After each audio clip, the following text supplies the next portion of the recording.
ನಮಸ್ಕಾರ, ಸಿಟಿವಿ ನ್ಯೂಸ್ಗೆ ಸ್ವಾಗತ. ನಾನು ನಿರಂಜನ್ ಬಿ ದಾಸ್. ಮೊದಲಿಗೆ ಮುಖ್ಯಾಂಶಗಳು.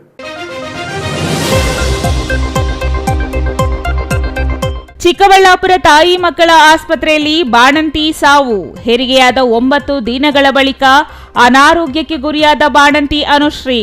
ಹೃದಯ ಸಂಬಂಧಿ ಕಾಯಿಲೆಯಿಂದ ಸಾವು ಎಂದ ಆಸ್ಪತ್ರೆ ವೈದ್ಯಾಧಿಕಾರಿಗಳು. ಚಿಕ್ಕಬಳ್ಳಾಪುರ ಪಿಎಲ್ಡಿ ಬ್ಯಾಂಕ್ ಅಧ್ಯಕ್ಷರಾಗಿ ಪ್ರಸಾದ್ ಮರು ಆಯ್ಕೆ. ಪಿಎಲ್ಡಿ ಬ್ಯಾಂಕಿನಲ್ಲಿ ಮತ್ತೆ ಎನ್ಡಿಎ ಮೈತ್ರಿಕೂಟ ಅಧಿಕಾರಕ್ಕೆ. 2ನೇ ಅವಧಿಗೆ ಅಧ್ಯಕ್ಷರಾಗಿ ಪ್ರಸಾದ್ ಅವಿರೋಧ ಆಯ್ಕೆ. ಅಲ್ಪಸಂಖ್ಯಾತರ ರುದ್ರಭೂಮಿಗೆ ಇಲ್ಲ ಮೂಲಸೌಕರ್ಯ. ಚೇಳೂರು ತಾಲೂಕಿನ ಬಿಳ್ಳೂರು ಗ್ರಾಮದ ಅಲ್ಪಸಂಖ್ಯಾತರ ರುದ್ರಭೂಮಿಯಲ್ಲಿ ನೀರು, ನೆರಳಿನ ವ್ಯವಸ್ಥೆ ಜೊತೆಗೆ ಸ್ವಚ್ಛತೆಯೂ ಇಲ್ಲದೆ ಪರದಾಟ.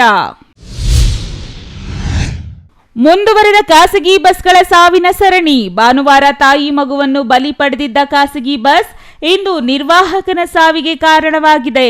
2 ಖಾಸಗಿ ಬಸ್ಗಳ ನಡುವೆ ಅಪಘಾತ, 15ಕ್ಕೂ ಹೆಚ್ಚು ಮಂದಿಗೆ ಗಾಯ. ವಾರ್ತೆಗಳ ವಿವರ.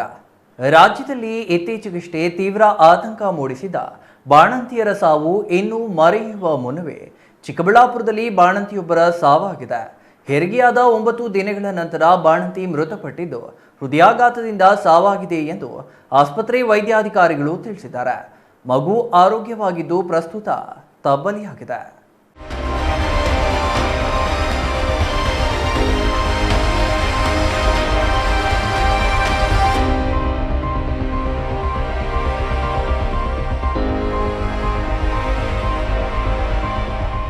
ಚಿಕ್ಕಬಳ್ಳಾಪುರ ತಾಯಿ ಮಕ್ಕಳ ಆಸ್ಪತ್ರೆಯಲ್ಲಿ ಹೆರಿಗೆಯಾಗಿದ್ದ ಬಾಣಂತಿಯೊಬ್ಬರು ಮೃತಪಟ್ಟಿದ್ದು ಹೆರಿಗೆಯಾದ 9 ದಿನಗಳ ನಂತರ ಸಾವಾಗಿದೆ. ಆದರೆ ಸಾವಿಗೆ ಹೃದಯ ಸಂಬಂಧಿ ಕಾಯಿಲೆಯೇ ಕಾರಣ ಎಂದು ಆಸ್ಪತ್ರೆ ವೈದ್ಯಾಧಿಕಾರಿಗಳು ಹೇಳಿದ್ದು 9 ದಿನಗಳ ಮಗು ಇದೀಗ ಅನಾಥವಾಗಿದೆ. ಗುಡಿಬಂಡೆ ತಾಲೂಕಿನ ಅಪ್ಪೆರೆಡ್ಡಿಪಲ್ಲಿ ಗ್ರಾಮದ ಅನುಶ್ರೀ ಎಂಬ ಯುವತಿಯನ್ನ ಚಿಂತಾಮಣಿ ತಾಲೂಕಿನ ಚೊಕ್ಕರೆಡ್ಡಿಹಳ್ಳಿ ಗ್ರಾಮಕ್ಕೆ ನೀಡಿ ಮದುವೆ ಮಾಡಿದ್ದು ಮೊದಲ ಹೆರಿಗೆಗಾಗಿ ಅನುಶ್ರೀ ಚಿಕ್ಕಬಳ್ಳಾಪುರದ ತಾಯಿ ಮಕ್ಕಳ ಆಸ್ಪತ್ರೆಗೆ ದಾಖಲಾಗಿದ್ರು. ಮಾರ್ಚ್ 3ರಂದು ಹೆರಿಗೆಗಾಗಿ ಅನುಶ್ರೀ ದಾಖಲಾಗಿದ್ದು ಮಾರ್ಚ್ 4ರಂದು ಸಿಸೇರಿಯನ್ ಮೂಲಕ ಹೆರಿಗೆ ಮಾಡಲಾಗಿದೆ. ಹೆರಿಗೆಯಾದ ವೇಳೆ ಮಗುವಿನ ತೂಕ 2.8 ಕೆಜಿ ಇತ್ತು. ತಾಯಿ ಮತ್ತು ಮಗು ಆರೋಗ್ಯವಾಗಿದ್ದರು ಎಂದು ವೈದ್ಯಾಧಿಕಾರಿಗಳು ತಿಳಿಸಿದ್ದಾರೆ. 5 ದಿನಗಳ ಕಾಲ ಬಾಣಂತಿ ಅನುಶ್ರೀ ಆಸ್ಪತ್ರೆಯಲ್ಲಿಯೇ ಇದ್ದು 9ರಂದು ಆಸ್ಪತ್ರೆಯಿಂದ ಡಿಸ್ಚಾರ್ಜ್ ಆಗಿದ್ದಾರೆ. ಆದರೆ ಇದ್ದಕ್ಕಿದ್ದಂತೆ ಅನುಶ್ರೀಯವರಿಗೆ ಜ್ವರ ಕಾಣಿಸಿಕೊಂಡಿದ್ದು ವಾಂತಿ ಮತ್ತು ಬೇದಿಯಾಗುತ್ತಿದೆ ಎಂದು ಮತ್ತೆ ತಾಯಿ ಮಕ್ಕಳ ಆಸ್ಪತ್ರೆಗೆ ಸೇರಿದ್ದಾರೆ. ಬಾಣಂತಿಯನ್ನ ಪರೀಕ್ಷೆ ಮಾಡಿದ ವೈದ್ಯರು ಅವರಿಗೆ ಚಿಕಿತ್ಸೆ ನೀಡಿದ್ದು ಏಕಾಏಕಿ ಜ್ವರ ಕಾಣಿಸಿಕೊಳ್ಳುವ ಜೊತೆಗೆ ಬಿಪಿ ಕಡಿಮೆಯಾಗಿ ಪಲ್ಸ್ ರೇಟ್ ಕೂಡ ಕುಸಿದಿದೆ ಎಂದು ಚಿಕಿತ್ಸೆ ನೀಡಿದ ವೈದ್ಯರು ತಿಳಿಸಿದ್ದಾರೆ. ಅಲ್ಲದೆ ಎಕೋ ಮಾಡಿದ್ದು ಈ ವೇಳೆ ಬಾಣಂತಿ ಅನುಶ್ರೀ ಅವರಿಗೆ ಹೃದಯ ಸಂಬಂಧಿ ಕಾಯಿಲೆ ಇರುವ ಶಂಕೆ ವ್ಯಕ್ತವಾಗಿದೆ. ಹಾಗಾಗಿ ಮಂಗಳವಾರ ಮಧ್ಯಾಹ್ನ ಬೆಂಗಳೂರಿನ ವಾಣಿವಿಲಾಸ ಆಸ್ಪತ್ರೆಗೆ ಇಲ್ಲಿನ ವೈದ್ಯರು ಕಳುಹಿಸಿದ್ದಾರೆ. ಹಾಗೆ ಕಳುಹಿಸುವಾಗ ವೆಂಟಿಲೇಟರ್ ಇರುವ ಆಂಬ್ಯುಲೆನ್ಸ್ನಲ್ಲಿಯೇ ಕಳುಹಿಸಿರುವುದಾಗಿ ವೈದ್ಯಾಧಿಕಾರಿಗಳು ಹೇಳಿದ್ದಾರೆ. ಆದರೆ ವಾಣಿವಿಲಾಸ ಆಸ್ಪತ್ರೆಯಲ್ಲಿ ಚಿಕಿತ್ಸೆ ಫಲಕಾರಿಯಾಗದೆ ಬಾಣಂತಿ ಮೃತಪಟ್ಟಿದ್ದು ಇದಕ್ಕೆ ಹೃದಯ ಸಂಬಂಧಿ ಕಾಯಿಲೆಯೇ ಕಾರಣ ಇರಬಹುದು ಎಂದು ವೈದ್ಯಾಧಿಕಾರಿಗಳು ಹೇಳಿದ್ದಾರೆ. ಮಗು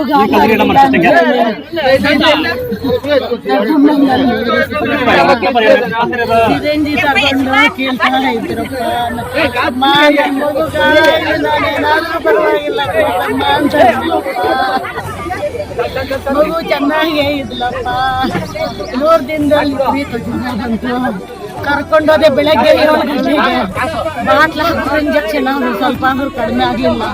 ಮತ್ತೆ ಮಧ್ಯಾಹ್ನ ಕರ್ಕೊಂಡೋದೆ. ಮೇಡಮ್ಮ ನನ್ನ ಮಗುಗೆ ಒಂದು ಸ್ವಲ್ಪ ಆದ್ರೂ ಫೀವರ್ ಕಡಿಮೆ ಆಗಿಲ್ಲ, ಚೆನ್ನಾಗಿ ನೋಡ್ರಿ ಅಂತ ಕೇಳ್ಕೊಂಡೆ. ಅವಾಗ ಬಾಟ್ಲ ಹಾಕಿದ್ದೀನಿ. ಸಾಯಂಕಾಲ 10 ಗಂಟೆಗೆ ಕರ್ಕೊಂಡೋದೆ. ಜಗಳ ಮಾಡಿದೆ. ನನ್ನ ಮಗಳಿಗೆ 4 ಬಾಟ್ಲ ಹಾಕಿದ್ದೀರಿ, ಕಡಿಮೆ ಆಗಿಲ್ಲ ನೋಡಿ ಮೇಡಮ್ ಅಂತಂದ್ರೆ ಕರ್ಕೊಂಡೋಗಿ ಅಲ್ಲಿ ಮುರಿದ್ಬಿಟ್ಟು ಇಂಜೆಕ್ಷನ್ ಹಾಕಿದ್ರಪ್ಪ. ಮತ್ತೆ 10 ಗಂಟೆಗೆ ಐಸಿ ಮಾಡಿದ್ರು. ರಾತ್ರೆಲ್ಲ ನನ್ನ ಮಗು ಬದುಕ್ತಾ ಇತ್ತಂತೆ. ಕಣ್ಣದ ಅಪ್ಪೆ ಆಗಿದೆ ನೋಡ್ಕೊಂಡೆ. ಬೆಳಗ್ಗೆ ಉಸಿರೈತೆ ಅಂತ ಹೇಳ್ಬಿಟ್ಟು ಕಿತ್ಕೊಂಡ್ಬೇಕಪ್ಪ ನನ್ನ ಮಗುನ.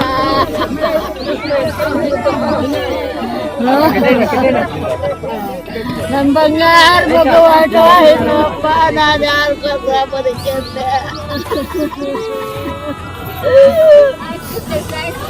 ಅಮ್ಮ.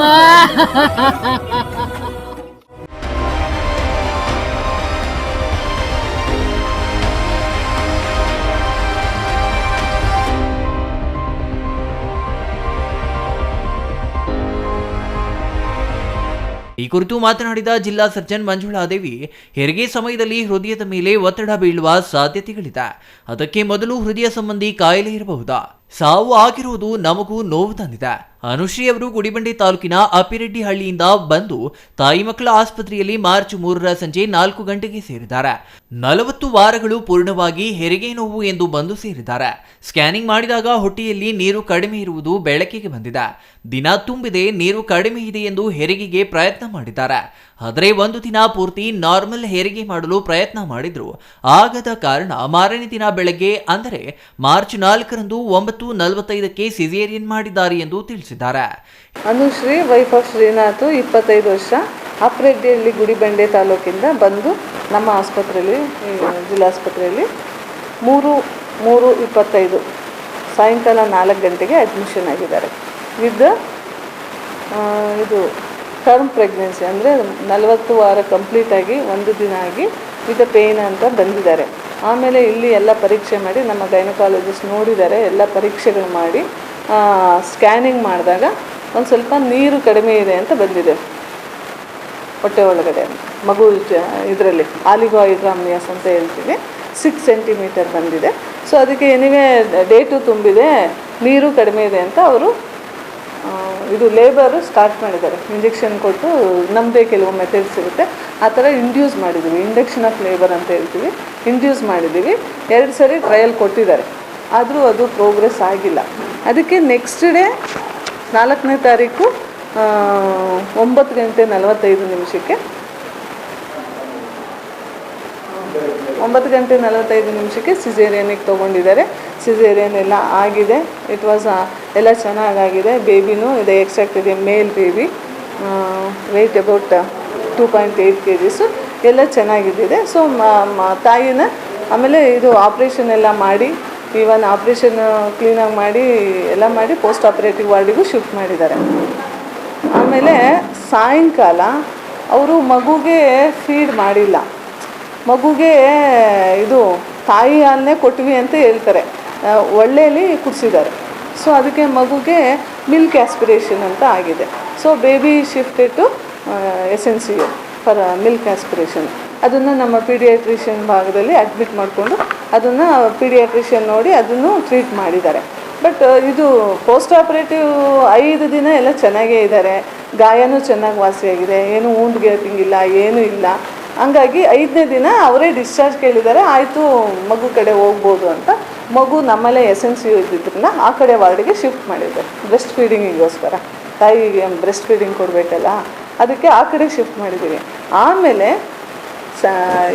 ಯಾವತ್ತು 10th ಇಲ್ಲ 9th ಜ್ವರ ಸ್ಟಾರ್ಟ್ ಆಗಿದೆ ನಮ್ಮ 10th ಮತ್ತು ಜ್ವರ ಮತ್ತು ಒಂದು ವಾಮಿಟಿಂಗು ಮತ್ತು ಒಂದು ಸರಿ ಲೂಸ್ ಟೂಲ್ಸ್ ಆಗಿದೆ, ಬಂದಿದ್ದಾರೆ. ಸೊ ಎಗೇನ್ ಈ ಕಡೆ ಅಡ್ಮಿಟ್ ಮಾಡಿಕೊಂಡು ಅದಕ್ಕೆ ಪ್ರಾಪರ್ ಟ್ರೀಟ್ಮೆಂಟು ಕೊಟ್ಟಾಗಿದೆ. ಎಲ್ಲ ಇನ್ವೆಸ್ಟಿಗೇಷನ್ ಮಾಡಿದೆ, ಎಲ್ಲೂ ನೆಗ್ಲಿಜೆನ್ಸ್ ಆಗಿಲ್ಲ. ಎಲ್ಲ ಇನ್ವೆಸ್ಟಿಗೇಷನ್ ಮಾಡಿ ಟ್ರೀಟ್ಮೆಂಟು ಸ್ಟಾರ್ಟ್ ಮಾಡಿದ್ದಾರೆ. ಬಟ್ 11th ಸಡನ್ ಆವಾಗ ಸ್ವಲ್ಪ ಅದೇ ಇದು ಶುರುವಾಗಿದೆ. ನಮ್ಮ ಗೈನಕಾಲಜಿಸ್ಟ್ ಅವರೇ ಯಾರು ಆಪ್ರೇಷನ್ ಮಾಡಿದ್ರು ಅವರೇ ಡ್ಯೂಟಿಲಿದ್ದರು, ಎಲ್ಲೂ ನೆಗ್ಲಿಜೆನ್ಸ್ ಆಗಿಲ್ಲ. ನೋಡಿದ್ದಾರೆ, ಅಡ್ಮಿಟ್ಟು ಮಾಡ್ಕೊಂಡಿದ್ದಾರೆ. ಆಮೇಲೆ ಫಿಸಿಷಿಯನಿಗೆ ರೆಫರೆನ್ಸ್ ಕೊಟ್ಟಿದ್ದಾರೆ, ಅವರು ಬಂದು ನೋಡಿ ಮತ್ತೆ ಆ್ಯಂಟಿಬಯೋಟಿಕ್ಸು ಎಲ್ಲ ಮಾಡಿದ್ದಾರೆ. ಹೆರಿಗೆಯಾಗಿ ಮಗು 2.8 kg ಇತ್ತ. ಆಪರೇಷನ್ ಮಾಡಿ ವಾರ್ಡ್ಗೆ ಶಿಫ್ಟ್ ಮಾಡಲಾಗಿದೆ. ಮಗುವಿಗೆ ತಾಯಿ ಹಾಲು ನೀಡದೆ ಬೇರೆ ಹಾಲು ನೀಡಿದ ಕಾರಣ ಮಗುವಿಗೆ ಆಸ್ಪತ್ರೆಯಲ್ಲಿ ಚಿಕಿತ್ಸೆ ನೀಡಲಾಗುತ್ತಿತ್ತು. 5 ದಿನ ಯಾವುದೇ ಸಮಸ್ಯೆ ಇರಲಿಲ್ಲ. 5ನೇ ದಿನ ಹೋಗಬಹುದು ಎಂದು ಅವರನ್ನ ಡಿಸ್ಚಾರ್ಜ್ ಮಾಡಲಾಗಿದೆ. ಮಾರ್ಚ್ 10ರಂದು ಮತ್ತೆ ಜ್ವರ ಮತ್ತು ವಾಂತಿ ಭೇದಿಯಾಗಿದೆ. ಆಗಲೂ ಆಸ್ಪತ್ರೆಯಲ್ಲಿ ಸೇರಿಸಿಕೊಂಡು ಚಿಕಿತ್ಸೆ ನೀಡಲಾಗಿದೆ. ಆಸ್ಪತ್ರೆಯಿಂದ ಎಲ್ಲಿಯೂ ನಿರ್ಲಕ್ಷ್ಯ ತೋರಿಲ್ಲ ಎಂದು ಸ್ಪಷ್ಟಪಡಿಸಿದ್ದಾರೆ. ಜ್ವರ ಮತ್ತು ವಾಂತಿ ಭೇದಿ ಎಂದು ಬಂದು ಆಸ್ಪತ್ರೆಗೆ ಸೇರಿದ್ರ. ಆಂಟಿಬಯೋಟಿಕ್ ಸೇರಿದಂತೆ ಚಿಕಿತ್ಸೆ ನೀಡಲಾಗಿದೆ. ರಾತ್ರಿ 11:45ಕ್ಕೆ ಜ್ವರ ಬಂದು ಬಿಪಿ ತುಂಬಾ ಕಡಿಮೆಯಾಗಿ ಪಲ್ಸ್ ರೇಟ್ ಕಡಿಮೆಯಾಗಿದೆ. ಕೂಡಲೇ ಅವರನ್ನ ಅಡ್ಮಿಟ್ ಮಾಡಿಕೊಂಡು ಚಿಕಿತ್ಸೆ ನೀಡಲಾಯಿತು. 2 ಗಂಟೆಗೆ ಮತ್ತೆ ಬಿಪಿ ನಾರ್ಮಲ್ಗೆ ಬಂದು ಜ್ವರವೂ ಕಡಿಮೆಯಾಯಿತು. ಆದರೆ ಮಾರನೇ ದಿನ 11ರಂದು ಬೆಳಗ್ಗೆ 7 ಗಂಟೆಗೆ ಉಸಿರಾಟಕ್ಕೆ ತೊಂದರೆಯಾಯಿತು. 2 ಬಾರಿ ಹೃದಯಾಘಾತಕ್ಕೆ ಒಳಗಾದ ರೀತಿಯಲ್ಲಿ ಕಂಡ ಕಾರಣ ಎಕೋ ಮಾಡಿದಾಗ ಅವರಿಗೆ ಹೃದಯ ಸಂಬಂಧಿ ಸಮಸ್ಯೆ ಇರುವುದು ತಿಳಿಯಿತು. ಹಾಗಾಗಿ ಅವರನ್ನ ಕೂಡಲೇ ವಾಣಿ ವಿಳಾಸಕ್ಕೆ ಕಳುಹಿಸಲಾಯಿತು ಎಂದರು. ಒಂದು 2-3 ಬಾರಿ 4-5 ಸರಿ ರಿವೈವ್ ಮಾಡಿದ್ದಾರೆ. ಪೇಷಂಟ್ ಜೀವ ಹೋಗ್ತಾನೆ, ವೆಂಟಿಲೇಷನ್ ಎಲ್ಲ ಮೇಂಟೈನ್ ಮಾಡಿದ್ವಿ. ಬಟ್ ಇದು ಕಾರ್ಡಿಯಾಕ್ ಎವ್ಯಾಲ್ಯೂಯೇಷನ್ ಆಗ್ಬೋದು, ಕಾರ್ಡಿಯಾಕ್ ಪ್ರಾಬ್ಲಮ್ ಬಂದಿದೆ, ಕಾರ್ಡಿಯಾಕ್ ಅರೆಸ್ಟ್ ಮತ್ತು ಕಾರ್ಡಿಯೋಮಯೋಪತಿ ಅಂತ ಆಗುತ್ತೆ. ಆಮೇಲೆ ಸ್ವಲ್ಪ ಹಾರ್ಟಲ್ಲಿ ಚೇಂಜಸ್ ಬಂದಿದೆ. ಅದಕ್ಕೋಸ್ಕರ ಇಲ್ಲಿ ಕಾರ್ಡಿಯಾಕ್ ಯೂನಿಟ್ ಇಲ್ವಲ್ಲ, ಅದಕ್ಕೆ ಬೆಂಗಳೂರಿಗೆ ಕಳಿಸ್ಕೊಟ್ರು. ಬಟ್ ಅಲ್ಲಿ ವಾಣಿ ವಿಲಾಸಲ್ಲಿ ಡೆತ್ ಆಗಿದೆ. ಇದು ನಮಗೂ ನೋವಿನ ಸಂಗತಿ. ಬಟ್ ಇಲ್ಲಿ ನಮ್ಮ ಆಸ್ಪತ್ರೆಯಲ್ಲಿ ಅಂಥದ್ದು ನೆಗ್ಲಿಜೆನ್ಸ್ ಆಗಿಲ್ಲ. ಈ ಇದರಲ್ಲಿ ಯಾಕೆಂದರೆ ನಮ್ಮ ಸರ್ಕಾರಿ ಆಸ್ಪತ್ರೆಗೆ ಬರೋವು ಎಲ್ಲ ಕಾಂಪ್ಲಿಕೇಟೆಡ್ ಕೇಸೆ. ಎಂಥ ಕಾಯಿಲೆನೂ ನಾವು ತಗೋಬೇಕು, ನೋಡಲೇಬೇಕು, ಮಾಡಲೇಬೇಕು. ಹಾಗಾಗಿ ಮಾಡಿದ್ದಾರೆ. ಅಂದರೆ ಕ್ಲಿನಿಕಲ್ ಎಕ್ಸಾಮಿನೇಷನಲ್ಲಿ ನೋಡಿದರೆ ಗೊತ್ತಾಗಿಲ್ಲ, ಬಟ್ ಎಕೋ ಮಾಡಿದಾಗ ಗೊತ್ತಾಗಿದೆ. ಎಕೋ ಸ್ವಲ್ಪ ಚೇಂಜಸ್ ಆಗುತ್ತೆ ಆಫ್ಟರ್ ಡೆಲಿವರಿ. ಸಿಸೇರಿಯನ್ ಸೆಕ್ಷನಲ್ಲಿ ಸ್ವಲ್ಪ ಹಾರ್ಟ್ ಮೇಲೆ ಪ್ರಾಬ್ಲಮ್ ಆಗಿ ಆಗುತ್ತೆ. ಮುಂಚೆನೂ ಇದ್ದಿರ್ಬೋದು, ಅದು ಇದಾಗಿಲ್ಲ. ಈಗ ಅದು ಸ್ಟ್ರೆಸ್ ಇದಾಗಿ ಆಗಿದೆ. ಕಾರ್ಡಿಯಾಕ್ ಶಾಕಿಂದನೇ ಇದು ಡೆತ್ ಆಗಿರೋದು. ಬಟ್ ಇಲ್ಲಿ ಕಂಟಿನ್ಯೂಸ್ ಮಾನಿಟರಿಂಗ್ ಇದ್ದೇ ಇದೆ. ಒಟ್ಟಿನಲ್ಲಿ ತಾಯಿ ಮಕ್ಕಳ ಆಸ್ಪತ್ರೆಯಲ್ಲಿ ಹೆರಿಗೆಯಾಗಿದ್ದ ಬಾಣಂತಿ ಸಾವಾಗಿದ್ದು, ಅವರ ಸಾವು ಹೃದಯ ಸಂಬಂಧಿ ಕಾಯಿಲೆಯಿಂದಲೇ ಎಂಬುದು ಆಸ್ಪತ್ರೆ ವೈದ್ಯಾಧಿಕಾರಿಗಳ ಹೇಳಿಕೆಯಾಗಿದೆ. ಆದರೆ 9 ದಿನದ ಮಗು ತಾಯಿಯನ್ನ ಕಳೆದುಕೊಂಡು ಅನಾಥವಾಗಿರುವುದು ಮಾತ್ರ ಕರುಳು ಕಿವುಚುವಂತಿದೆ. ಜಿಎಲ್ ಶಂಕರ್ ಜೊತೆ ಅಂಬರೀಷಿಯನ್, ಸಿಟಿವಿ ನ್ಯೂಸ್, ಚಿಕ್ಕಬಳ್ಳಾಪುರ. ತೀವ್ರ ಕುತೂಹಲ ಕೆರಳಿಸಿದ ಚಿಕ್ಕಬಳ್ಳಾಪುರ ಪಿಎಲ್ಡಿ ಬ್ಯಾಂಕ್ ಅಧ್ಯಕ್ಷರ ಚುನಾವಣೆ ಸುಖಾಂತ್ಯವಾಗಿದೆ. ಅಧ್ಯಕ್ಷರ ಚುನಾವಣೆ ನಡೆಸದಂತೆ ಕಾಂಗ್ರೆಸ್ ಮಾಡಿದ ಪ್ರಯತ್ನಗಳು ಸಂಪೂರ್ಣ ವಿಫಲವಾಗಿದ್ದು, ಎನ್ಡಿಎ ಮೈತ್ರಿಕೂಟದ ಅಭ್ಯರ್ಥಿ ಪ್ರಸಾದ್ ಮತ್ತೆ ಅಧ್ಯಕ್ಷರಾಗಿ ಆಯ್ಕೆಯಾಗಿದ್ದಾರೆ.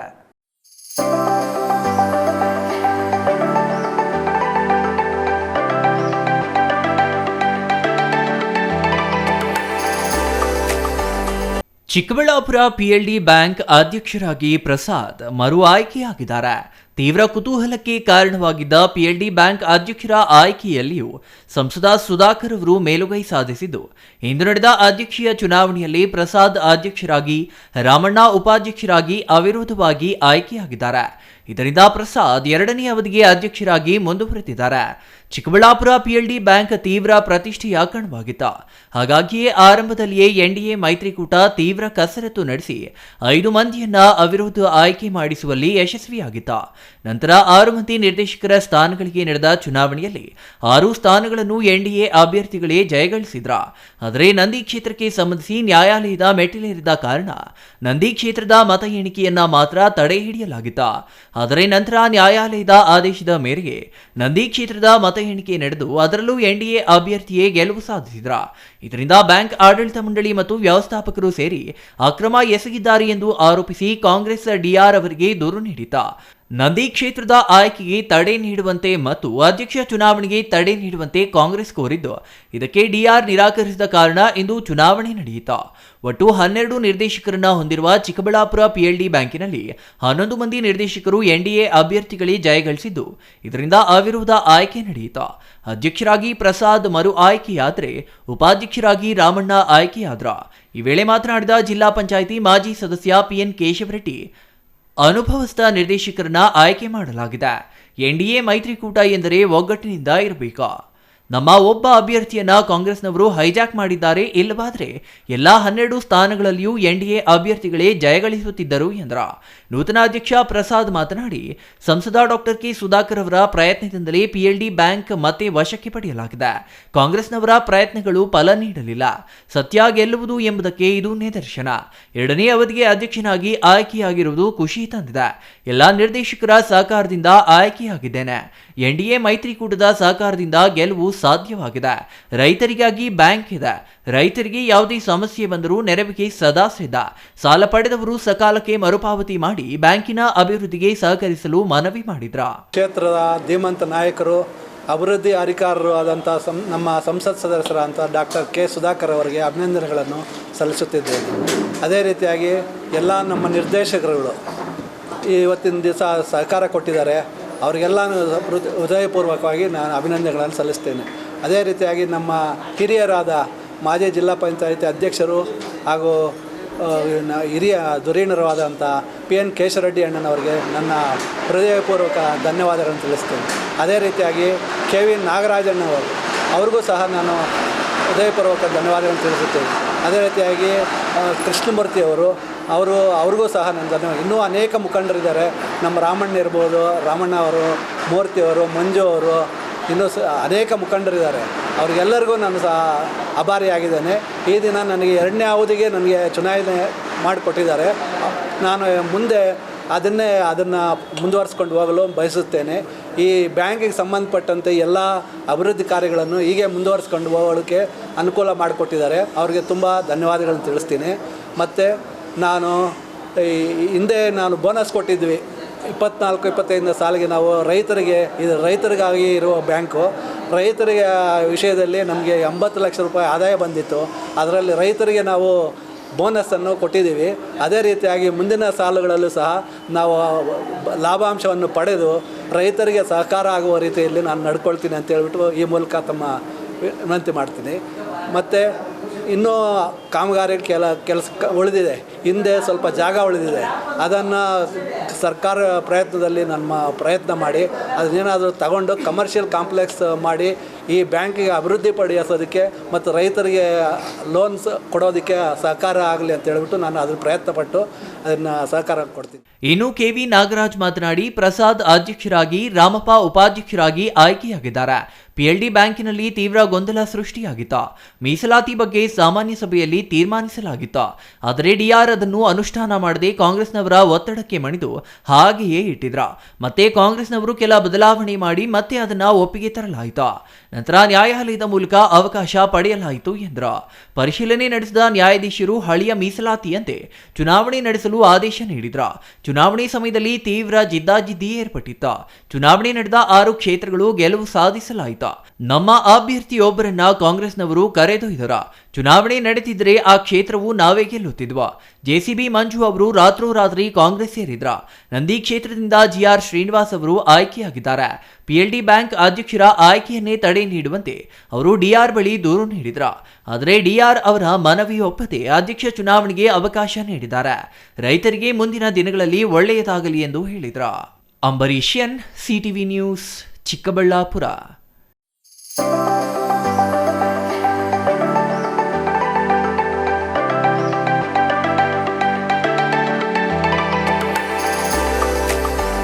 ಚೇಳೂರು ತಾಲೂಕಿನ ಪಾತಪಾಳ್ಯ ಹೋಬಳಿಯ ಬೆಳ್ಳೂರು ಗ್ರಾಮದ ಚಾಕವೇಲು ಸಂಪರ್ಕಿಸುವ ಮುಖ್ಯ ರಸ್ತೆ ಪಕ್ಕದಲ್ಲಿರುವ ಅಲ್ಪಸಂಖ್ಯಾತರ ಸ್ಮಶಾನ ಮುಳ್ಳಿನ ಪೊದೆಗಳಿಂದ ತುಂಬಿದ್ದು, ಶವ ಸಂಸ್ಕಾರಕ್ಕೆ ತೆರಳುವ ಮುನ್ನ ಕುಟುಂಬದವರೇ ಸ್ಮಶಾನದಲ್ಲಿನ ಮುಳ್ಳಿನ ಪೊದೆಗಳನ್ನು ಕಡಿದು ದಾರಿ ಮಾಡಿಕೊಳ್ಳಬೇಕಾದ ಪರಿಸ್ಥಿತಿ ನಿರ್ಮಾಣವಾಗಿದೆ.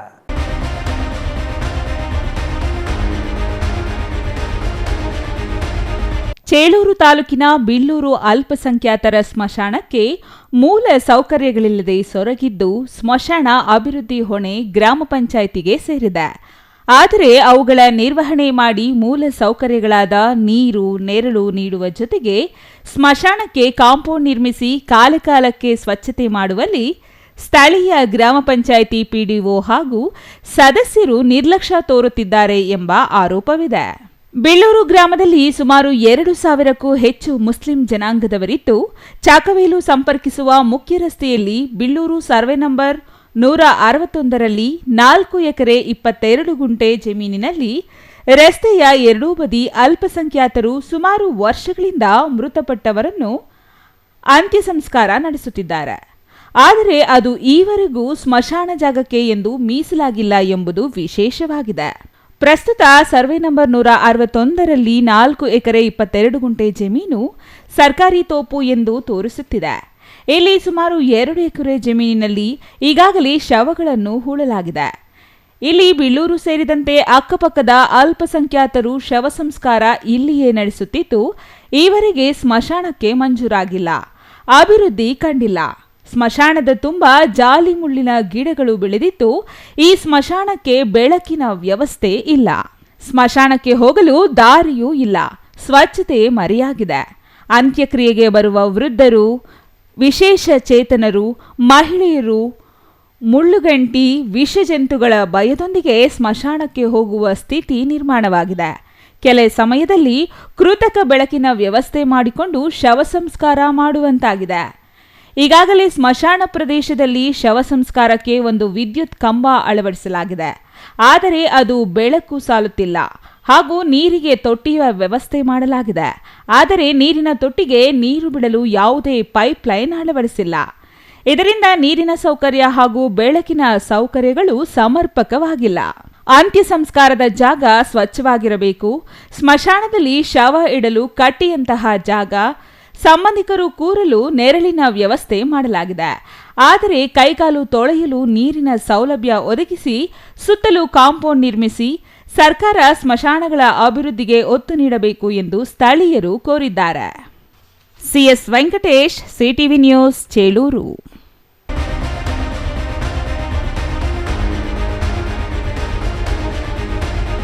ಖಾಸಗಿ ಬಸ್ಗಳ ಸಾವಿನ ಸರಣಿ ಮುಂದುವರೆದಿದ್ದು, ಮಂಗಳವಾರ ತಡರಾತ್ರಿ 2 ಖಾಸಗಿ ಬಸ್ಗಳ ನಡುವೆ ನಡೆದ ಮುಖಾಮುಖಿ ಡಿಕ್ಕಿಯಲ್ಲಿ ಒಬ್ಬರು ಮೃತಪಟ್ಟು ಹಲವರು ಗಾಯಗೊಂಡು ಆಸ್ಪತ್ರೆ ಸೇರಿದ ಘಟನೆ ನಡೆದಿದೆ.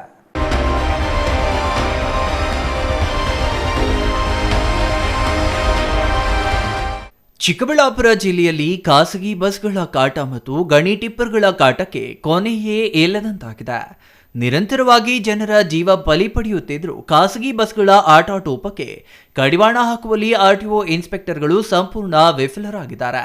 ಮೊನ್ನೆಯಷ್ಟೇ ನಡೆದ ಖಾಸಗಿ ಬಸ್ ಅಪಘಾತದಲ್ಲಿ ಕಾರು ಸಂಪೂರ್ಣ ಸುಟ್ಟು ತಾಯಿ ಮಗ ಮೃತಪಟ್ಟ ಘಟನೆ ಮಾಸುವ ಮುನ್ನವೇ ಇದೇ ರಸ್ತೆಯಲ್ಲಿ ಮತ್ತೊಂದು ಅಪಘಾತವಾಗಿದೆ.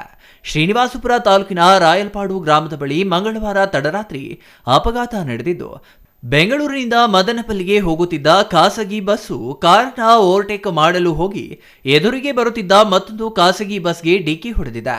ಇದರಿಂದಾಗಿ ಖಾಸಗಿ ಬಸ್ನಲ್ಲಿದ್ದ ಕಂಡಕ್ಟರ್ ಮೃತಪಟ್ಟಿದ್ದು, ಉಭಯ ಬಸ್ಗಳಲ್ಲಿದ್ದ ಹಲವು ಪ್ರಯಾಣಿಕರಿಗೂ ಗಾಯಗಳಾಗಿ ಆಸ್ಪತ್ರೆಯಲ್ಲಿ ಚಿಕಿತ್ಸೆ ಪಡೆಯುತ್ತಿರುವುದಾಗಿ ಶ್ರೀನಿವಾಸಪುರ ಪೊಲೀಸರು ತಿಳಿಸಿದ್ದಾರೆ. ಪದೇ ಪದೇ ಅಂತಾರಾಜ್ಯ ಹೆದ್ದಾರಿಯಾಗಿರುವ ಬೆಂಗಳೂರು ಮದನಪಲ್ಲಿ ರಸ್ತೆಯಲ್ಲಿ ಹೆಚ್ಚಾಗಿ ಅಪಘಾತಗಳು ಸಂಭವಿಸುತ್ತಿವೆ. ಈ ಬಗ್ಗೆ ರಾಜ್ಯ ಹೆದ್ದಾರಿ ಮುಖ್ಯ ಎಂಜಿನಿಯರ್ ಎಚ್ಚೆತ್ತುಕೊಂಡು ರಸ್ತೆಯಲ್ಲಿ ಸರಿಯಾದ ನಾಮಫಲಕಗಳನ್ನು ಅಳವಡಿಸಬೇಕು ಮತ್ತು ಆರ್ಟಿಒ ಇನ್ಸ್ಪೆಕ್ಟರ್ಗಳು ಖಾಸಗಿ ಬಸ್ಗಳ ವೇಗಕ್ಕೆ ಕಡಿವಾಣ ಹಾಕಲು ಮುಂದಾಗಬೇಕು ಎಂದು ಪ್ರಜ್ಞಾವಂತ ನಾಗರಿಕರು ಆಗ್ರಹಿಸಿದ್ದಾರೆ. ಬೆಂಗಳೂರು ಮದನಪಲ್ಲಿ ರಸ್ತೆಯ ಶ್ರೀನಿವಾಸಪುರ ತಾಲೂಕು ಗಡಿ ಪ್ರದೇಶ ಗುಂಟಪಲ್ಲಿ ಗ್ರಾಮದ ಬಳಿ ಮಂಗಳವಾರ ತಡರಾತ್ರಿ 2 ಖಾಸಗಿ ಬಸ್ಗಳ ನಡುವೆ ಡಿಕ್ಕಿಯಾಗಿದೆ. ಅಪಘಾತದಲ್ಲಿ ನಿರ್ವಾಹಕ ಆಂಧ್ರಪ್ರದೇಶದ ಮದನಪಲ್ಲಿ ಗ್ರಾಮದ 40 ವಯಸ್ಸಿನ ಗಂಗಾಧರ ಸ್ಥಳದಲ್ಲಿ ಮೃತಪಟ್ಟಿದ್ದಾನೆ. ಅಪಘಾತವಾದ 2 ಖಾಸಗಿ ಬಸ್ನಲ್ಲಿದ್ದ 15ಕ್ಕೂ ಹೆಚ್ಚು ಪ್ರಯಾಣಿಕರು ತೀವ್ರ ಗಾಯಗೊಂಡಿದ್ದು ಅವರನ್ನ ಸ್ಥಳೀಯ ಆಸ್ಪತ್ರೆಗೆ ದಾಖಲಿಸಿದ್ದಾರೆ. ಅಪಘಾತ ನಡೆದ ಸ್ಥಳಕ್ಕೆ ರಾಯಲ್ಪಾಡು ಪೊಲೀಸ್ ಠಾಣೆ sub inspector Yogesh Kumar, Srinivaspur circle inspector Shivakumar, additional SP Ravishankar, Kaunapalli police ಠಾಣೆ sub inspector Ramu, Srinivasagowda police ಸಿಬ್ಬಂದಿ ಭೇಟಿ ನೀಡಿ ಅಪಘಾತದಲ್ಲಿ ಗಾಯಗೊಂಡಿದ್ದ ಜನರನ್ನ ಸ್ಥಳೀಯ ಆಸ್ಪತ್ರೆಗೆ ದಾಖಲಿಸಿ ರಕ್ಷಣೆ ಮಾಡಿದ್ದಾರೆ. GL Shankar, CTV news, Chintamani.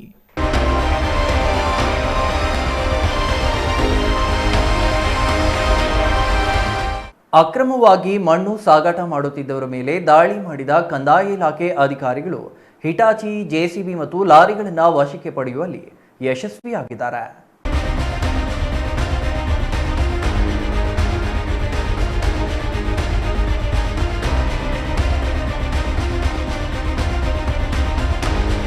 ಅನಾಮಧೇಯ ವ್ಯಕ್ತಿಗಳು ಖಾಸಗಿ ಕಾರ್ಖಾನೆಗಾಗಿ ಗೋಮಾಳದ ಭೂಮಿ ಬಗೆದು ಮಣ್ಣು ಸಾಗಿಸುತ್ತಿದ್ದಾರೆ ಎಂಬ ಖಚಿತ ಮಾಹಿತಿ ಮೇರೆಗೆ ದೊಡ್ಡಬಳ್ಳಾಪುರ ತಹಶೀಲ್ದಾರ್ ವಿದ್ಯಾವಿಭಾ ರಾಥೋಡ್ ಅವರ ನೇತೃತ್ವದ ಅಧಿಕಾರಿಗಳ ತಂಡ ದಾಳಿ ನಡೆಸಿದ್ದಾರೆ.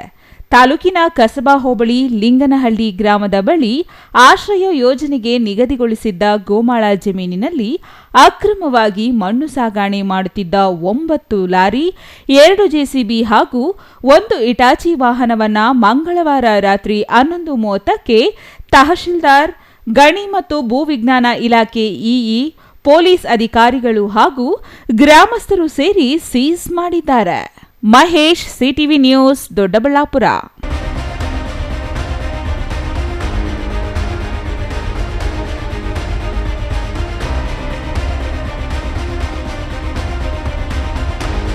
ಇದೀಗ ಚಿಕ್ಕದೊಂದು ವಿರಾಮದ ನಂತರ ಸಿಟಿವಿ ನ್ಯೂಸ್ ಮತ್ತೆ ಮುಂದುವರಿಯಲಿದೆ.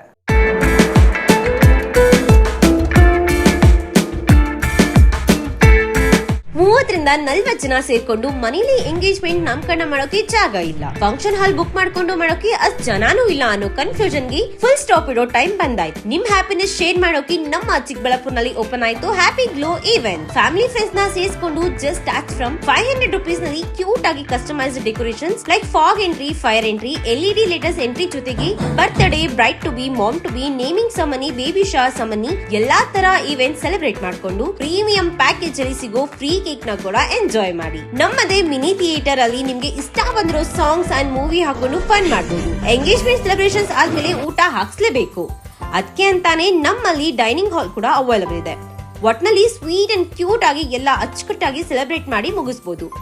ಅಡ್ರೆಸ್ ನೆನ್ಪಿಟ್ಕೊಳ್ಳಿ, ಸಂತೆ market main road, first cross, Chamarajapete, Chikkaballapur. 8494999676. Thank you.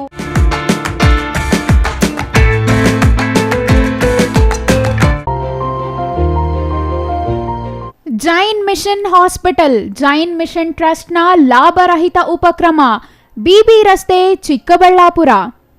ಇನ್ನು ಮುಂದೆ ಹೆಚ್ಚಿನ ಚಿಕಿತ್ಸೆಗಾಗಿ ಬೆಂಗಳೂರಿಗೆ ಹೋಗಬೇಕು ಎಂಬ ಚಿಂತೆ ಬೇಡ. ಚಿಕ್ಕಬಳ್ಳಾಪುರದ ಮೊಟ್ಟ ಮೊದಲ ಅತ್ಯಾಧುನಿಕ ತಂತ್ರಜ್ಞಾನ, ಗುಣಮಟ್ಟದ ವೈದ್ಯಕೀಯವನ್ನು ಒಳಗೊಂಡ ಏಕೈಕ ಆಸ್ಪತ್ರೆ ಜೈನ್ ಮಿಷನ್ ಹಾಸ್ಪಿಟಲ್. ದಿನದ 24 ಗಂಟೆಗಳು ನೆಬುಲೈಸೇಷನ್, ಹೆರಿಗೆ, ICU, ಟ್ರಾಮ್ ಸೆಂಟರ್, ಆಂಬ್ಯುಲೆನ್ಸ್ ಸೇವೆಗಳು ಲಭ್ಯವಿದೆ. ಜೈನ್ ಮಿಷನ್ ಆಸ್ಪತ್ರೆಯು 4 ಅಂತಸ್ತಿನ ಕಟ್ಟಡವನ್ನು ಒಳಗೊಂಡಿದ್ದು 100 ಹಾಸಿಗೆಗಳುಳ್ಳ ಸುಸಜ್ಜಿತವಾದ ಆಸ್ಪತ್ರೆಯಾಗಿದೆ. ಅಲ್ಲದೆ ಸುಧಾರಿತ ಲ್ಯಾಬ್ ಸೌಲಭ್ಯಗಳು, ಎಕ್ಸ್ರೇ, OT ಕಾಂಪ್ಲೆಕ್ಸ್, ಲ್ಯಾಬ್ ಸೇವೆಗಳು, ಒಳಗಿನ ರೋಗಿಗಳು, ಸಾಮಾನ್ಯ ಸೇವೆಗಳು ಲಭ್ಯವಿದೆ. 24 ಗಂಟೆಗಳ ತುರ್ತು ಸೇವೆಗಳು, ICU, NICU, ಅಪಘಾತ ಮತ್ತು ತುರ್ತು ಚಿಕಿತ್ಸೆ, pharmacy, ambulance.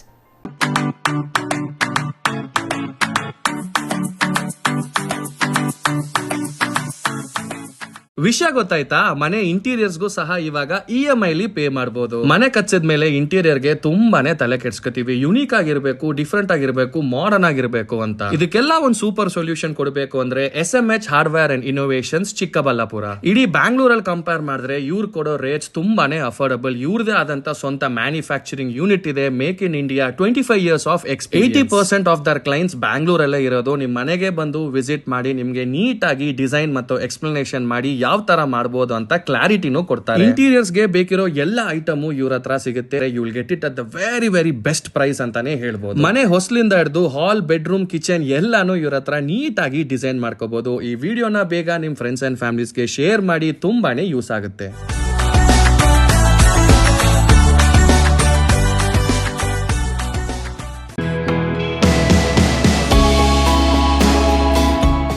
Shri ಚಾಮವಿ party hall, 4ನೇ ಮಹಡಿ, ಶ್ರೀ ಚಾಮವಿ ಕಾಂಪ್ಲೆಕ್ಸ್, ಗೆರಿಯಾ ಶೋರೂಮ್ನ ಮೇಲೆ, ನಂಬರ್ 232T, ಬಿಬಿ ರಸ್ತೆ, ಚಿಕ್ಕಬಳ್ಳಾಪುರ.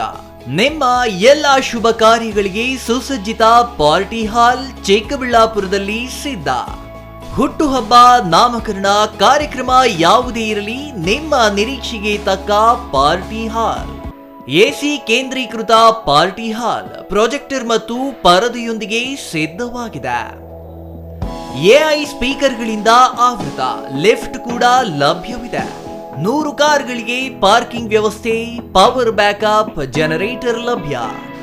ಕೂಡಲೇ ಸಂಪರ್ಕಿಸಿ 9916161691 9739702077.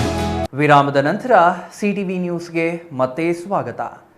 KIADBಗೆ ಜಮೀನು ನೀಡಲು ಮುಂದಾಗಿರುವ ರೈತರ ಕುಟುಂಬದವರಿಗೆ ಒಂದು ಉದ್ಯೋಗ, ಭೂಮಿಗೆ ಉತ್ತಮ ಬೆಲೆ ಹಾಗೂ ಒಂದೇ ಕಂತಿನಲ್ಲಿ ಭೂ ಪರಿಹಾರ ನೀಡಬೇಕು ಎಂದು KIADB ಜಮೀನು ರೈತರ ಹೋರಾಟ ಸಮಿತಿಯ ಮುಖಂಡ ರಾಮಾಂಜಿ ಒತ್ತಾಯಿಸಿದರು.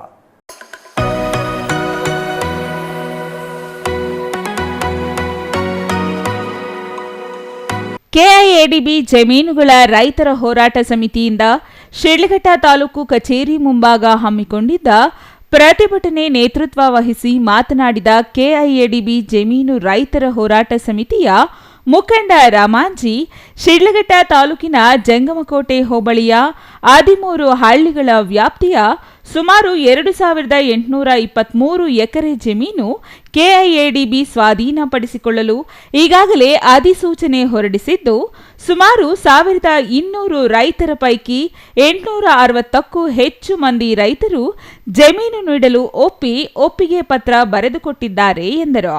ಕೆಐಎಡಿಬಿ ರೈತರು ಎಂದು ಗುರುತಿಸಿ ನೋಟಿಸ್ ನೀಡಿರುವ ಕಾರಣ ನಾವು ಒಪ್ಪಿಗೆ ಪತ್ರ ಬರೆದುಕೊಟ್ಟಿದ್ದೇವೆ. ನಮ್ಮ ಜಮೀನಿಗೆ ಸಂಬಂಧಿಸಿದ ಪಹಣಿಗಳಲ್ಲಿ ಕೆಐಎಡಿಬಿ ಹೆಸರು ನಮೂದಿಸಿರುವುದರಿಂದ ನಮಗೆ ಯಾವುದೇ ಬ್ಯಾಂಕುಗಳಲ್ಲಿ ಸಾಲ ದೊರೆಯುವುದಿಲ್ಲ. ಇದೀಗ ನಮಗೆ ಹಣದ ಅಗತ್ಯವಿದ್ದು ಆದಷ್ಟು ಬೇಗ ತಾವು ಸ್ವಾಧೀನಪಡಿಸಿಕೊಳ್ಳುವ ರೈತರ ಭೂಮಿಗೆ ಉತ್ತಮ ಬೆಲೆ ಹಾಗೂ ಒಂದೇ ಕಂತಿನಲ್ಲಿ ಭೂ ಪರಿಹಾರ ನೀಡಲು ಮುಂದಾಗಬೇಕು ಎಂದು ಒತ್ತಾಯಿಸಿದರು. ಪರಿಶಿಷ್ಟ ಜಾತಿ ಪಂಗಡಕ್ಕೆ ಸೇರಿದವರ ಜಮೀನಿಗೂ ಸಾಮಾನ್ಯ ವರ್ಗದವರ ಜಮೀನಿಗೂ ಸಮಾನವಾಗಿ ಹಣ ಸಿಗುತ್ತದೆ ಎಂಬ ಒಂದೇ ಒಂದು ಕಾರಣದಿಂದ ಕೆಐಎಡಿಬಿ ಭೂ ಸ್ವಾಧೀನಕ್ಕೆ ಕೆಲವರು ವಿರೋಧ ವ್ಯಕ್ತಪಡಿಸುತ್ತಿದ್ದು, ಅಂತಹವರಿಗೆ ಇಷ್ಟವಿಲ್ಲದಿದ್ದರೆ ಅವರ ಭೂಮಿ ಕೊಡಬೇಡಿ. ನಮ್ಮ ಭೂಮಿ ಕೊಡುವುದು ಬಿಡುವುದು ನನಗೆ ಸೇರಿದ್ದು, ಇದರಲ್ಲಿ ಬೇರೆಯವರ ಹಸ್ತಕ್ಷೇಪ ಬೇಕಾಗಿಲ್ಲ ಎಂದರು.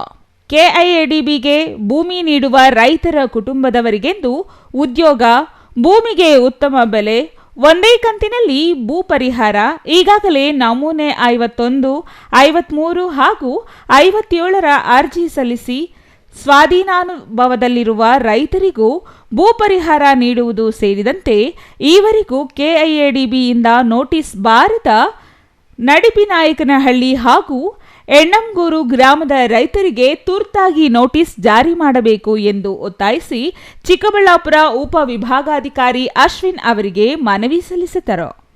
ಇನ್ನು ಈ ಸಂದರ್ಭದಲ್ಲಿ ಕರ್ನಾಟಕ ರಾಜ್ಯ ರೈತ ಸಂಘದ ರಾಜ್ಯ ಉಪಾಧ್ಯಕ್ಷ ಬೆಳ್ಳೂಟಿ ಮುನಿಕೆಂಪಣ್ಣ, ಜಿಲ್ಲಾ ಪ್ರಧಾನ ಕಾರ್ಯದರ್ಶಿ ಭಕ್ತರಹಳ್ಳಿ ಪ್ರತೀಶ್, ತಾಲೂಕು ಅಧ್ಯಕ್ಷ ಮುನೇಗೌಡ, ಕಾರ್ಯದರ್ಶಿ ನವೀನ್ ಕುಮಾರ್, ಪ್ರಧಾನ ಕಾರ್ಯದರ್ಶಿ ಅರಿಕೆರೆ ಸಂತೋಷ್ ಮತ್ತಿತರರು ಹಾಜರಿದ್ದರು. ಛಾಯಾ Ramesh, CTV news, Sidlaghatta.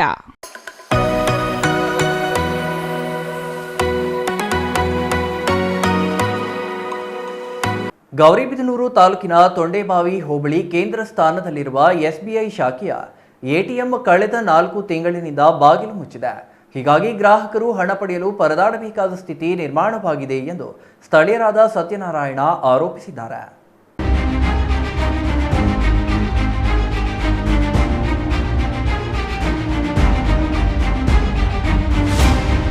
ATM ಸ್ಥಗಿತದಿಂದ ಪರದಾಡುತ್ತಿರುವ ತೊಂಡೇಬಾವಿಯ ವ್ಯಾಪ್ತಿಯ ಗ್ರಾಹಕರು ಪ್ರತಿಭಟನೆ ನಡೆಸಿದ್ದು, ಸ್ಥಳೀಯರಾದ ಸತ್ಯನಾರಾಯಣ ಸುದ್ದಿಗಾರರೊಂದಿಗೆ ಮಾತನಾಡಿ, ಸುತ್ತಮುತ್ತಲಿನ 7 ಪಂಚಾಯಿತಿಗೆ ಇದೇ ಕೇಂದ್ರ ಸ್ಥಾನವಾಗಿದ್ದು, ಸುತ್ತಮುತ್ತಲಿನ ಹಳ್ಳಿಗಳಿಗೆ ಪ್ರಮುಖ ಕೇಂದ್ರವಾಗಿದೆ.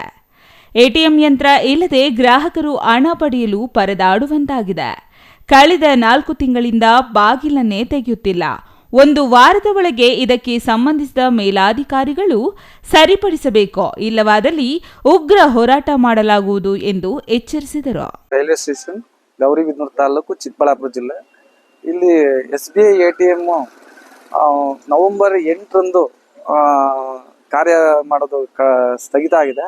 ಏನೋ ನ್ಯೂನತೆಗಳಿದಾವೆ ಅಂತ ಹೇಳಿ ಮಿಷಿನ್ ಬ್ಯಾಂಕ್ ಅವರನ್ನೇ ತಗೊಂಡೋಗಿದ್ದಾರೆ. ಹೊಸ ಮಿಷಿನ್ ಅಳವಡಿಸ್ತೀವಿ ಅಂತ ಹೇಳಿ ಇದುವರೆಗೂ ಕೂಡ ಯಾವುದೇ ಮಿಷಿನ್ ಅಳವಡಿಸಿಲ್ಲ. ಇಲ್ಲಿ ವೃದ್ಧಾಪ್ಯ ವೇತನ ತಗೋಬೇಕಾಗ್ಲಿ, ನರೇಗಾ ದುಡ್ಡು ತಗೋಬೇಕಾಗ್ಲಿ, ಮತ್ತೆ ಏನು ಸಣ್ಣ ಪುಟ್ಟ ವ್ಯಾಪಾರಿಗಳಿಗಾಗ್ಲಿ ಇದೇ ATMನ ಅವಲಂಬಿಸ್ಕೊಂಡಿದ್ದಾರೆ ನಮ್ಮ ಸಾರ್ವಜನಿಕರೆಲ್ಲ. ಆದ್ರೆ ಇದುವರೆಗೂ ನವೆಂಬರ್ 28 ನೀವೇ ಲೆಕ್ಕ ಮಾಡಿ, ಇದುವರೆಗೂ ನಾವು ಅಧಿಕಾರಿಗಳಿಗೆ ಮೇಲಧಿಕಾರಿಗಳು ಕೂಡ ಫೋನ್ ಮಾಡ್ತಾ ಇದೀವಿ. ಯಾವುದೇ ಅಧಿಕಾರಿಗಳು ಕೂಡ ಭರವಸೆ ಕೊಡ್ತಾ ಇದಾರೆ ಆಗ್ಲಿ, ಇದುವರೆಗೂ ಕೂಡ ಯಾವುದೇ ಒಂದು ಆಕ್ಷನ್ ತಗೊಂಡಿಲ್ಲ.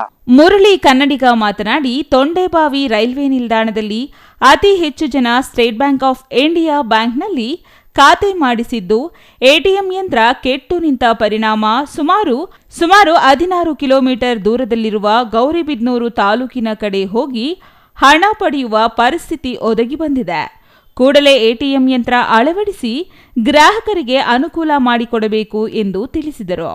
R Manjunath, CTV news, Gauribidanur.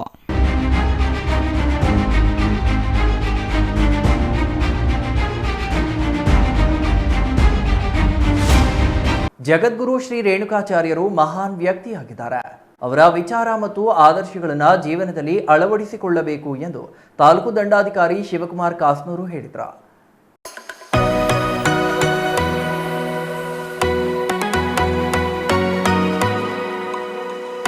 Nanjangud ನಗರದ ತಾಲೂಕು ಕಚೇರಿ ಸಭಾಂಗಣದಲ್ಲಿ ತಾಲೂಕು ಆಡಳಿತದಿಂದ ಜಗದ್ಗುರು ಶ್ರೀ ರೇಣುಕಾಚಾರ್ಯರ ಜಯಂತಿ ಆಯೋಜಿಸಲಾಗಿತ್ತು.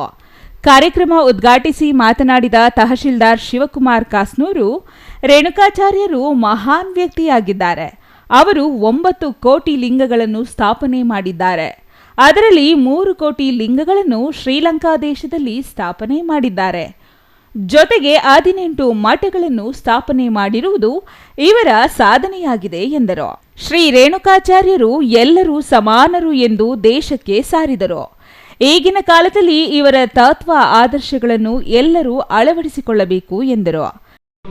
ಮಠಗಳು ಸ್ಥಾಪನೆ ಮಾಡಿದ್ದಾರೆ. ಈಗಾಗಲೇ ಹೇಳಿದರೆ ಬಾಳೆಹೊನ್ನೂರು ಏನು ಮುಖ್ಯ ಮಠದಲ್ಲಿ ಅವರು ತುಂಬಾ ಸಮಯ ಅಲ್ಲಿ ಇದ್ದಿದ್ರು.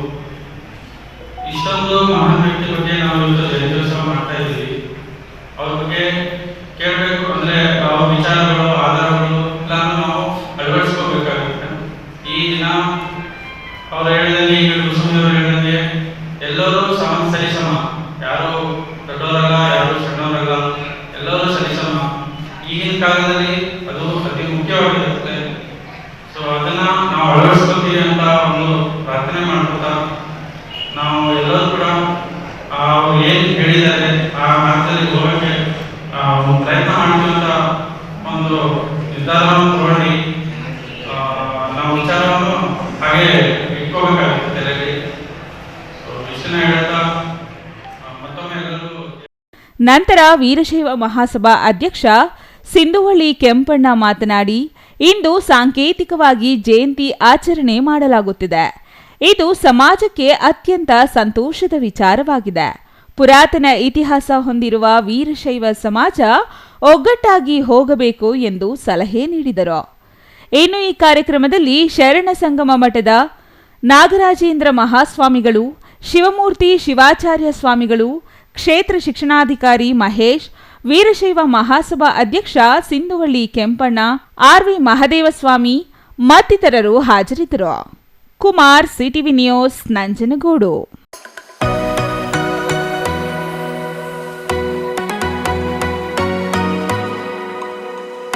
ವಿದ್ಯಾರ್ಥಿಗಳು ಪರೀಕ್ಷೆಯ ಬಗ್ಗೆ ಭಯ ಬಿಟ್ಟು ಪೂರ್ವ ತಯಾರಿ ಮಾಡಿಕೊಂಡು ಆತ್ಮವಿಶ್ವಾಸದಿಂದ ಪರೀಕ್ಷೆ ಎದುರಿಸಿದರೆ ಯಶಸ್ಸು ಖಂಡಿತ ಲಭಿಸುತ್ತದೆ ಎಂದು ಶಿಕ್ಷಣ ತಜ್ಞ ಗುರುರಾಜ್ ಕರ್ಜಗಿ ತಿಳಿಸಿದರು.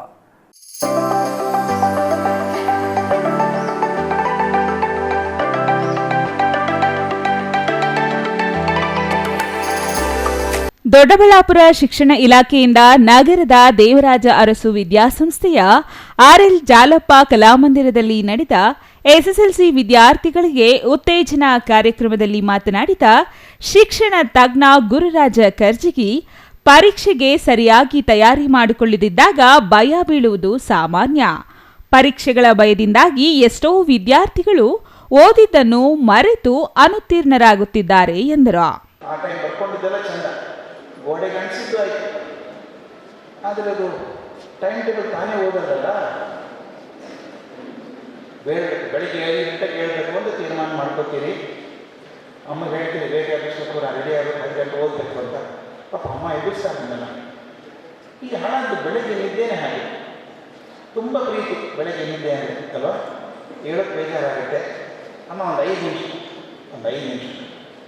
5 ನಿಮಿಷ 15 ನಿಮಿಷ ಆಗುತ್ತೆ. ಹೇಳಮ್ಮ ಅಮ್ಮ ಶುರು ಮಾಡಬೇಕು. ಒಂದು 5 ನಿಮಿಷ ಕಡೆಗೆ ಮತ್ತೆ 7 ಗಂಟೆಗೆ ಹೇಳೋದಾಗುತ್ತೆ. ಓದೋ ತಪ್ಪು. ವಿದ್ಯಾರ್ಥಿಗಳು ಪರೀಕ್ಷೆಗಾಗಿ ನಿಯಮಿತವಾಗಿ ಓದುವ ಅಭ್ಯಾಸ ಕ್ರಮ ರೂಢಿಗೊಳಿಸಬೇಕು. ಬೆಳಗಿನ ಜಾವ ಓದುವುದು ಉತ್ತಮ ಅಭ್ಯಾಸವಾಗಿದ್ದು 45 ನಿಮಿಷ ಓದಿದ್ದನ್ನು ಮನನ ಮಾಡಿಕೊಳ್ಳಬೇಕು. ಓದಿದ್ದನ್ನು 1 ಬಾರಿ ಬರೆಯಬೇಕು. ಇನ್ನೂ ಮನನವಾಗದಿದ್ದರೆ ಮತ್ತೊಬ್ಬರಿಗೆ ಹೇಳಬೇಕು. ಅಧ್ಯಾಯವಾರು ಪಟ್ಟಿ ಮಾಡಿಕೊಂಡು ಓದಬೇಕು ಎಂದು ವಿದ್ಯಾರ್ಥಿಗಳಿಗೆ ತಿಳುವಳಿಕೆ ಹೇಳಿದರು. Mahesh, CTV news, Doddaballapura.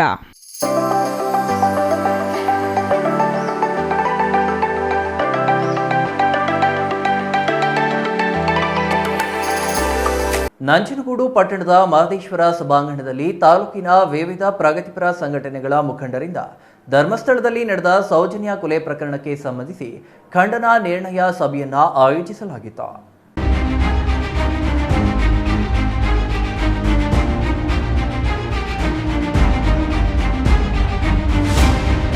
ಧರ್ಮಸ್ಥಳದಲ್ಲಿ ಸೌಜನ್ಯ ಪ್ರಕರಣಕ್ಕೆ ಸಂಬಂಧಿಸಿ ನಂಜನಗೂಡಿನಲ್ಲಿ ಇಂದು ಖಂಡನಾ ನಿರ್ಣಯ ಸಭೆ ಆಯೋಜಿಸಲಾಗಿತ್ತು. ದಲಿತ ಸಂಘರ್ಷ ಸಮಿತಿ ಮಲ್ಲಳ್ಳಿ ನಾರಾಯಣ್ ಮಾತನಾಡಿ, ಸೌಜನ್ಯ ಸಾವಿನ ಬಗ್ಗೆ ಈಗಾಗಲೇ ನ್ಯಾಯಾಲಯ ಆರೋಪಿಯಾಗಿದ್ದಂತಹ ಸಂತೋಷ್ ಅವರನ್ನ ನಿರಪರಾಧಿ ಎಂದು ಘೋಷಣೆ ಮಾಡಿದೆ. ನಿಜವಾದ ಆರೋಪಿಗಳು ಯಾರು ಎನ್ನುವುದನ್ನು ಪತ್ತೆ ಹಚ್ಚುವುದಕ್ಕಾಗಿ ಉನ್ನತ ಮಟ್ಟದ ತನಿಖೆ ಕೈಗೊಳ್ಳುವಂತೆ ಈ ಸಭೆಯಲ್ಲಿ ಆಗ್ರಹಿಸಲಾಗಿದೆ ಎಂದರು. ಮೊದಲ ಹಂತದಲ್ಲಿ ತನಿಖೆ ಕೈಗೊಂಡಿದ್ದ ಅಧಿಕಾರಿಯನ್ನು ಸೇವೆಯಿಂದ ವಜಾ ಮಾಡಿ ಆತನ ಆಸ್ತಿ ಬಗ್ಗೆ ಸಮಗ್ರ ತನಿಖೆ ನಡೆಸುವಂತೆ ಒತ್ತಾಯಿಸಿದರು. ಧರ್ಮಸ್ಥಳದ ಧರ್ಮಾಧಿಕಾರಿ ವೀರೇಂದ್ರ ಹೆಗಡೆಯವರು ರಾಜ್ಯಸಭಾ ಸ್ಥಾನಕ್ಕೆ ಸ್ವಯಂ ರಾಜೀನಾಮೆ ನೀಡುವ ಮೂಲಕ ಸ್ವಯಂ ಪ್ರೇರಿತರಾಗಿ ತನಿಖೆಗೆ ಒಳಪಡಿಸಬೇಕು ಹಾಗೂ ತಮ್ಮ ನಿಲುವನ್ನು ಸ್ಪಷ್ಟಪಡಿಸಬೇಕು. ಧರ್ಮಸ್ಥಳ ಸುತ್ತಮುತ್ತಲಿನ ಆಸ್ತಿಗಳ ಹಿನ್ನೆಲೆ, ಅತ್ಯಾಚಾರ ಮತ್ತು ಕೊಲೆಗಳು ನಡೆದಿರುವ ಅನುಮಾನಗಳು ವ್ಯಕ್ತವಾಗುತ್ತಿವೆ ಎಂದರು. ಸೌಜನ್ಯ ಸಾವಿನ ಬಗ್ಗೆ ಈಗಾಗಲೇ ನ್ಯಾಯಾಲಯ ಆರೋಪಿಯಾಗಿದ್ದಂಥ ಸಂತೋಷ್ ರಾವ್ನನ್ನು ನಿರಪರಾಧಿ ಅಂತ ಘೋಷಣೆ ಮಾಡಿರೋದ್ರಿಂದ ನಿಜವಾದ ಆರೋಪಿಗಳು ಯಾರು ಅನ್ನುವುದರ ಬಗ್ಗೆ ಪತ್ತೆ ಹಚ್ಚಲಿಕ್ಕೆ ಉನ್ನತ ಮಟ್ಟದ ತನಿಖೆಗೆ ಆದೇಶವನ್ನು ಮಾಡಬೇಕು ಅಂತ ಈ ಸಂದರ್ಭದಲ್ಲಿ ನಾವು ನಿರ್ಣಯವನ್ನು ತಗೊಂಡಿದ್ದೇವೆ. ಹಾಗೆ ಮೊದಲ ಹಂತದಲ್ಲಿ ತನಿಖೆಗೆ ಮಾಡಲಿಕ್ಕೆ ನೇಮವಾಗಿದ್ದಂಥ ಅಧಿಕಾರಿಯ ಬಗ್ಗೆ ಆತನ ಸೇವೆಯಿಂದ ವಜಾ ಮಾಡಿ ಆತನ ಆಸ್ತಿಪಾಸ್ತಿಗಳ ಬಗ್ಗೆ ಸಮಗ್ರವಾದ ತನಿಖೆ ಆಗುವುದರ ಮುಖಾಂತರ ಆತನ ಸೇವೆಗೆ ತಾನು ಇದು ಮಾಡ್ಕೊಂಡಿದ್ದಾನೋ ಅದಕ್ಕೆ ಅವನನ್ನು ಸೇವೆಯಿಂದ ವಜಾ ಮಾಡಿ ಆತನ ಬಗ್ಗೆ ಆಸ್ತಿಯ ಬಗ್ಗೆ ಸಮಗ್ರವಾಗಿ ತನಿಖೆ ಆಗಬೇಕು ಅಂತ ನಾವು ಒತ್ತಾಯ ಮಾಡ್ತಾ ಇದ್ದೇವೆ. ಹಾಗೆ ವೀರೇಂದ್ರ ಹೆಗಡೆಯವರ ಕುಟುಂಬದ ಮೇಲೇ ಈ ಆರೋಪ ಬಂದಿರೋದ್ರಿಂದ ಕೂಡಲೇ ವೀರೇಂದ್ರ ಹೆಗಡೆಯವರು ತಮ್ಮ ರಾಜ್ಯಸಭಾ ಸ್ಥಾನಕ್ಕೆ ರಾಜೀನಾಮೆಯನ್ನು ನೀಡುವುದರ ಮುಖಾಂತರ ಅವರು ತಾವೇ ಸ್ವಯಂ ಪ್ರೇರಿತವಾಗಿ ತನಿಖೆಗೆ ಒಳಪಡಬೇಕು, ಆ ಮುಖಾಂತರ ತಮ್ಮ ನಿಲುವನ್ನು ಸ್ಪಷ್ಟಪಡಿಸಬೇಕು ಅಂತ ಈ ಸಂದರ್ಭದಲ್ಲಿ ನಾವು ಒತ್ತಾಯವನ್ನು ಮಾಡ್ತಾ ಇದ್ದೇವೆ. ಸಿಪಿಎಂ ರಾಜ್ಯ ಸಂಘಟನಾ ಕಾರ್ಯದರ್ಶಿ ಸುನಂದ ಮಾತನಾಡಿ, 2012 ಅಕ್ಟೋಬರ್ 9 ಸೌಜನ್ಯ ಕೊಲೆಯಾಗಿದೆ. ಆ ಕೊಲೆ ಬಗ್ಗೆ ಸ್ಪಷ್ಟವಾದ ತನಿಖೆ ಮಾಡಬೇಕು. ಕೊಲೆ ಅಂತ ಸಾಬೀತಾಗಿಲ್ಲ, ಕೇಸನ್ನ ಕೈಬಿಡಬೇಕು ಅಂತ ನ್ಯಾಯಾಲಯ ಹೇಳಿದೆ. ಆದರೆ ಇದು ಸಮಗ್ರ ತನಿಖೆಯಾಗಬೇಕು. ಧರ್ಮಸ್ಥಳದಲ್ಲಿ ಬಹಳಷ್ಟು ಹೆಣ್ಣು ಮಕ್ಕಳ ಕೊಲೆ ನಡೆದಿರುವ ಬಗ್ಗೆ ಪುರಾವೆ ಇದೆ. ಧರ್ಮಸ್ಥಳದಲ್ಲಿ ಭೂ ಮಾಫಿಯಾಗಳು ಹೆಚ್ಚುತ್ತಿವೆ. ಇದರ ಬಗ್ಗೆ ಯಾರು ಪ್ರಶ್ನೆ ಮಾಡುತ್ತಾರೆ? ಅಂತಹ ಮನೆಯ ಹೆಣ್ಣು ಮಕ್ಕಳನ್ನು ಕೊಲೆ ಮಾಡುತ್ತಿದ್ದಾರೆ. ಇದು ನಿಲ್ಲಬೇಕು. ಸೌಜನ್ಯ ಕೊಲೆಯ ಕೇಸಿಗೆ ಸಂಬಂಧಿಸಿ ಸರಿಯಾದ ನ್ಯಾಯ ದೊರಕಬೇಕು ಎಂದರು. Kumar, CTV news, Nanjangud.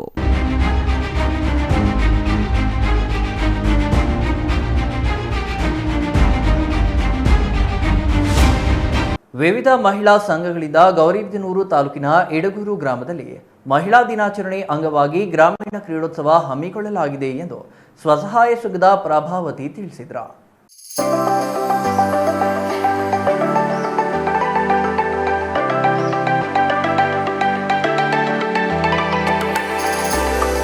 ಗೌರಿಬಿದನೂರು ತಾಲೂಕಿನ ಇಡಗೂರು ಮಹಿಳಾ ಸ್ವಸಹಾಯ ಸಂಘದ ಪ್ರಭಾವತಿ ಮಾತನಾಡಿ, ಗ್ರಾಮೀಣ ಕ್ರೀಡೆಗಳು ಜನಪದ ಮತ್ತು ಸಾಂಸ್ಕೃತಿಕ ಪ್ರತೀಕ. ಬಾಲ್ಯದ ಜೀವನದ ಅವಿಭಾಜ್ಯ ಅಂಗವಾಗಿದ್ದ ಅಪ್ಪಟ ಗ್ರಾಮೀಣ ಕ್ರೀಡೆಗಳಾದ ರಾಗಿ ಬೀಸುವ ಸ್ಪರ್ಧೆ, ಚೌಕಾಬಾರ, ಕುಂಟೆಬಿಲ್ಲೆ, ಕಬಡ್ಡಿ ಮುಂತಾದ ದೇಶೀಯ ಪರಂಪರೆ ಪ್ರತಿಬಿಂಬಿಸುವ ಆಟೋಟಗಳನ್ನು ಮತ್ತೆ ಜನರ ನಡುವೆ ಆಯೋಜಿಸಿ ಮಹಿಳೆಯರಲ್ಲಿ ಸ್ಫೂರ್ತಿ ತರುವ ಕಾರ್ಯ ಮಾಡಲಾಗುತ್ತಿದೆ. ಮಹಿಳಾ ಸ್ವಸಹಾಯ ಸಂಘಗಳ ರಾಜ್ಯ ಮತ್ತು ಜಿಲ್ಲಾ ತಾಲೂಕು ಮಟ್ಟದಲ್ಲಿ ಅತ್ಯುತ್ತಮ ಪ್ರಶಸ್ತಿಗಳು ಬಂದಿದೆ ಎಂದು ಹರ್ಷ ವ್ಯಕ್ತಪಡಿಸಿದರು.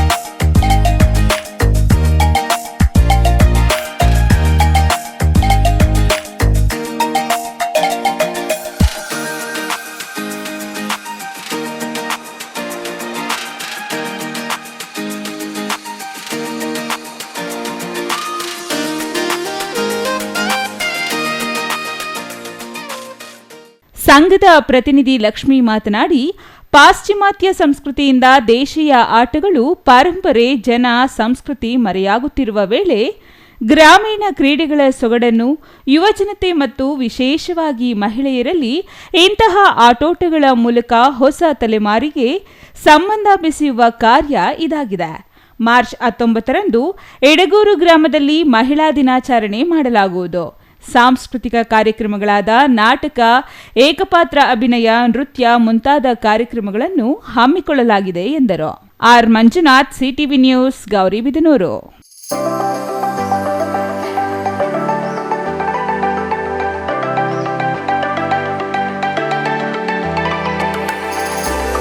ಇದೀಗ ಚಿಕ್ಕದೊಂದು ವಿರಾಮದ ನಂತರ ಸಿಟಿವಿ ನ್ಯೂಸ್ ಮತ್ತೆ ಮುಂದುವರಿಯಲಿದೆ. ಸಮಾರಂಭ ನಿಮ್ಮದು, ಪ್ರಚಾರ ನಮ್ಮದು. ಕಾರ್ಯಕ್ರಮ ಯಾವುದೇ ಇರಲಿ ಚಿಂತೆ ಬೇಡ. ನಿಮ್ಮ ಸಂತಸ ನೇರ ಪ್ರಸಾರ ಮಾಡಲು ನಾವು ರೆಡಿ. ಸಿಟಿವಿ ನ್ಯೂಸ್ ನಿಮಗಾಗಿ ಕಲ್ಪಿಸುತ್ತಿದೆ ವಿಶೇಷ ಅವಕಾಶ.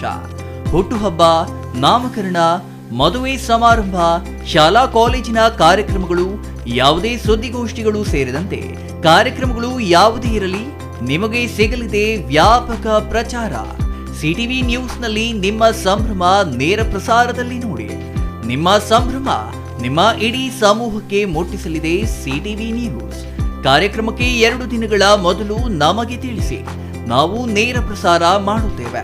ಮತ್ತೇಕೆ ತಡ, ಕೂಡಲೇ ಸಂಪರ್ಕಿಸಿ 9916317028.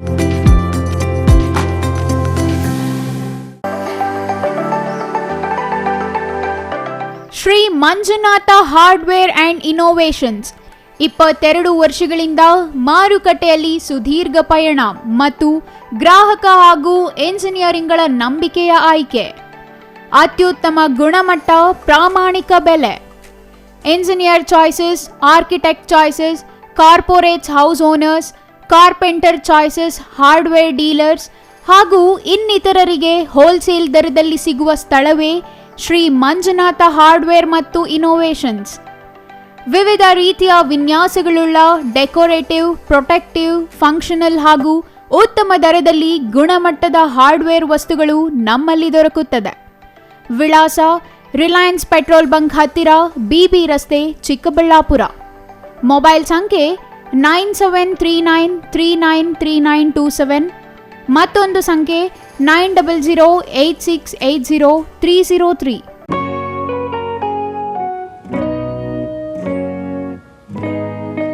ಸ್ಕೈ ಮಹಿಳಾ ಅಡ್ಡ ವುಮೆನ್ಸ್ ಶೋರೂಮ್ ಬದಲಾದ ವಿಳಾಸದಲ್ಲಿ, ಗೌರಿಬಿದನೂರು ರಸ್ತೆ, ರೆಡ್ಡಿ ಎಲೆಕ್ಟ್ರಾನಿಕ್ಸ್ ಹತ್ತಿರ, ಚಿಕ್ಕಬಳ್ಳಾಪುರ ಟೌನ್.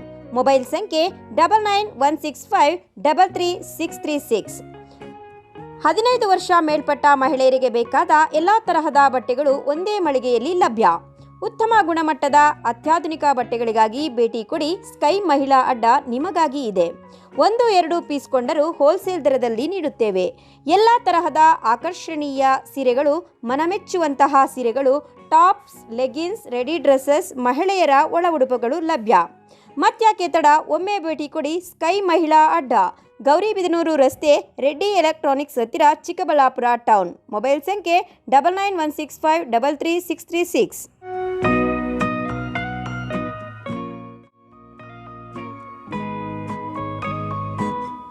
ವಿರಾಮದ ನಂತರ ಸಿಟಿವಿ ನ್ಯೂಸ್ಗೆ ಮತ್ತೆ ಸ್ವಾಗತ. ಇದೀಗ ಸಂಕ್ಷಿಪ್ತ ಸುದ್ದಿಗಳು. ಐಎಎಸ್ ಅಧಿಕಾರಿ ಹಾಗೂ ಛಲವಾದಿ ಮಹಾಸಭಾ ರಾಜ್ಯಾಧ್ಯಕ್ಷ ದಿವಂಗತ ಕೆ. ಶಿವರಾಮ್ ಅವರು ಸಮಾಜಕ್ಕೆ ಅಪಾರ ಕೊಡುಗೆ ನೀಡಿದ್ದಾರೆ ಎಂದು ಅಭಿಮಾನಿ ಹೊನ್ನೂರು ಆಟೋ ವೆಂಕಟೇಶ್ ತಿಳಿಸಿದರು. ಚಾಮರಾಜನಗರದ ಪತ್ರಕರ್ತರ ಭವನದಲ್ಲಿ ನಡೆದ ಪತ್ರಿಕಾಗೋಷ್ಠಿಯಲ್ಲಿ ಮಾತನಾಡಿದ ಅವರು, ಕೆ. ಶಿವರಾಮ್ ಅವರು ದಕ್ಷ ಅಧಿಕಾರಿಯಾಗಿ ತಮ್ಮದೇ ಆದ ಕೊಡುಗೆ ನೀಡಿದ್ದಾರೆ. ರಾಜ್ಯದಲ್ಲಿ ಹಿಂದುಳಿದವರಿಗೆ ಗಗನಸಖಿ ಹಾಗೂ ನರ್ಸಿಂಗ್ ತರಬೇತಿ ಕೊಡಿಸುವ ಮೂಲಕ ಸಾವಿರಾರು ಜನರ ಜೀವನಕ್ಕೆ ದಾರಿದೀಪವಾಗಿದ್ದರು ಎಂದರು. ಇನ್ನು ಈ ಸಂದರ್ಭದಲ್ಲಿ ಹನುಮಂತರಾಜು, ಕುಮಾರ್, ಸುನೀಲ್ ಮತ್ತಿತರರು ಹಾಜರಾಗಿದ್ದರು.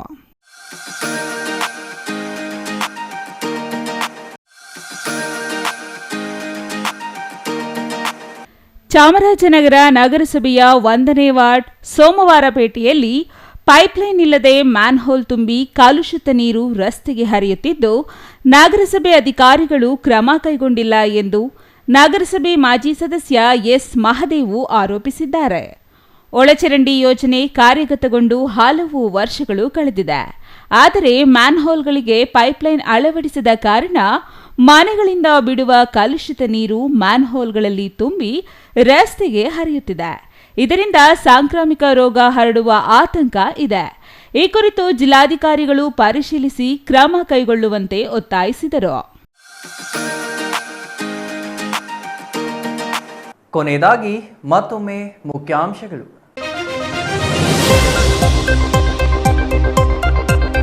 ಚಿಕ್ಕಬಳ್ಳಾಪುರ ತಾಯಿ ಮಕ್ಕಳ ಆಸ್ಪತ್ರೆಯಲ್ಲಿ ಬಾಣಂತಿ ಸಾವು. ಹೆರಿಗೆಯಾದ 9 ದಿನಗಳ ಬಳಿಕ ಅನಾರೋಗ್ಯಕ್ಕೆ ಗುರಿಯಾದ ಬಾಣಂತಿ ಅನುಶ್ರೀ. ಹೃದಯ ಸಂಬಂಧಿ ಕಾಯಿಲೆಯಿಂದ ಸಾವು ಎಂದ ಆಸ್ಪತ್ರೆ ವೈದ್ಯಾಧಿಕಾರಿಗಳು. ಚಿಕ್ಕಬಳ್ಳಾಪುರ ಪಿಎಲ್ಡಿ ಬ್ಯಾಂಕ್ ಅಧ್ಯಕ್ಷರಾಗಿ ಪ್ರಸಾದ್ ಮರು ಆಯ್ಕೆ. ಪಿಎಲ್ಡಿ ಬ್ಯಾಂಕಿನಲ್ಲಿ ಮತ್ತೆ ಎನ್ಡಿಎ ಮೈತ್ರಿಕೂಟ ಅಧಿಕಾರಕ್ಕೆ. 2ನೇ ಅವಧಿಗೆ ಅಧ್ಯಕ್ಷರಾಗಿ ಪ್ರಸಾದ್ ಅವಿರೋಧ ಆಯ್ಕೆ. ಅಲ್ಪಸಂಖ್ಯಾತರ ರುದ್ರಭೂಮಿಗೆ ಇಲ್ಲ ಮೂಲಸೌಕರ್ಯ. ಚೇಳೂರು ತಾಲೂಕಿನ ಬಿಳ್ಳೂರು ಗ್ರಾಮದ ಅಲ್ಪಸಂಖ್ಯಾತರ ರುದ್ರಭೂಮಿಯಲ್ಲಿ ನೀರು ನೆರಳಿನ ವ್ಯವಸ್ಥೆ ಜೊತೆಗೆ ಸ್ವಚ್ಛತೆಯೂ ಇಲ್ಲದೆ ಪರದಾಟ. ಮುಂದುವರೆದ ಖಾಸಗಿ ಬಸ್ಗಳ ಸಾವಿನ ಸರಣಿ. ಭಾನುವಾರ ತಾಯಿ ಮಗುವನ್ನು ಬಲಿ ಪಡೆದಿದ್ದ ಖಾಸಗಿ ಬಸ್ ಇಂದು ನಿರ್ವಾಹಕನ ಸಾವಿಗೆ ಕಾರಣವಾಗಿದೆ. 2 ಖಾಸಗಿ ಬಸ್ಗಳ ನಡುವೆ ಅಪಘಾತ, 15ಕ್ಕೂ ಹೆಚ್ಚು ಮಂದಿಗೆ ಗಾಯ. ಇದಿಷ್ಟು ಈ ಹೊತ್ತಿನ ಸುದ್ದಿ. ನೋಡ್ತಾ ಇರಿ ಸಿಟಿವಿ ನ್ಯೂಸ್, ಇದು ನಿಮ್ಮ ಜೊತೆಗಾರ.